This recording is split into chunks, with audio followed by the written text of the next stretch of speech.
Well, Jaws is the movie that put director Steven Spielberg on the map. And now a play on Broadway called The Shark is Broken is unraveling the on-set drama during the making of the movie. Among the stars, Tony Award nominee Alex Brightman, who plays one of the actors in Jaws, Richard Dreyfuss. Say, what do you think of Steven?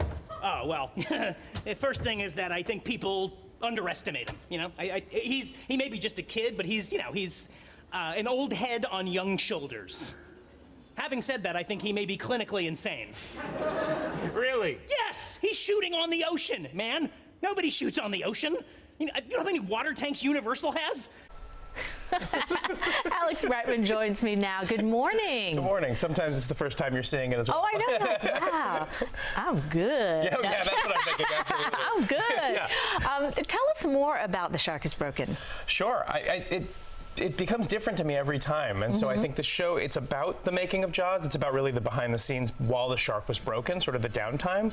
But I think a lot of it really is about talking about what you talk about when you have the time. And I think right now with the writer's strike and also with the pandemic, we all, humans and actors and everybody alike, got to talk about things that they had to make time for and really figure themselves out, and some of us found out that we may be quote unquote broken and need to be fixed, and we had the time to do it. So I think a lot of the show now is meaning to me like, what does it mean to be broken, and what does it mean to fix yourself while waiting for things to get fixed? And I just think it's this cool metaphor for what's going on now, especially with me.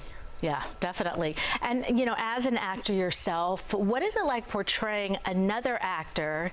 I mean, first of all, just listening, you close your eyes and you really think you're hearing Richard Dreyfuss. Oh, that's very nice. Thank you very much. I've tried my hardest to do as much accuracy work as I could right up front, just to get mannerisms, voice, posture, all that kind of stuff, even the squinting and things like that, and then let sort of the performance be what it is. So there's still a little bit of me in there. It's fascinating though, and I also am trying really desperately to give a fair portrayal, because it could be so easy to send someone like that up as a clown. Right, right. But I'm not. And I'm trying really desperately not to. So it's been really fun and a kind of a small bullseye to hit every night. And have we heard whether he's seen it or? He's not, as far as I'm concerned. Okay. Maybe he's done it incognito. Right. But, and I'm fine with that. If he wants to come see it in any respect, I'm fine with that. And if he doesn't want to come see it, that's fine too. I understand people have different opinions about different things.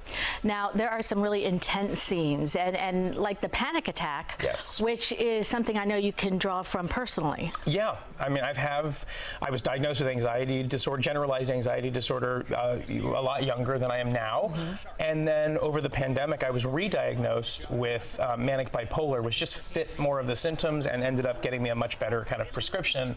And with those meds, I feel like way better and also much more confident to do that kind of stuff on stage and feel vulnerable to sort of let those things that could have possibly really ruined me earlier on with the wrong help. Right. Now I do it freely and comfortably, and also really like to talk about it, because I think that a lot of actors, a lot of humans deal with it, and there's some stigma about talking about it. So I have no problem talking about it. I'm actually thrilled that I was figured out in the pandemic. And so getting to do it on stage is also just a joy, because I get to talk about it with people like you. Well, I really appreciate your openness. Myself personally, and also our station is really, really big into breaking the stigma around mental health. Awesome.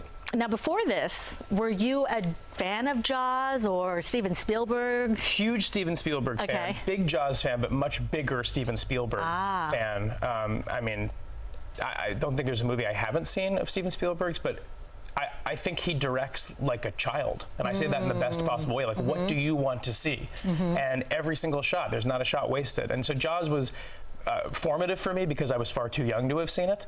So I haven't set foot really in the ocean past my ankles since that movie, and I don't plan to. But I'm fortunate to have seen it because I'm a huge horror fan, a huge monster movie fan because of it. All right. Well, we look forward to seeing you in Spamalot in January. I'll be there. And thank you for all. I mean, you did Beetlejuice and Matilda and School of Rock. So thank you for all the joy. Thanks for coming to see all the joy. Thanks everybody for seeing it. Thanks for funding my acting habit. Oh, good, good. All right. The Shark is Broken is now playing at the John Golden Theater for a limited engagement through November 19th. We'll be right back.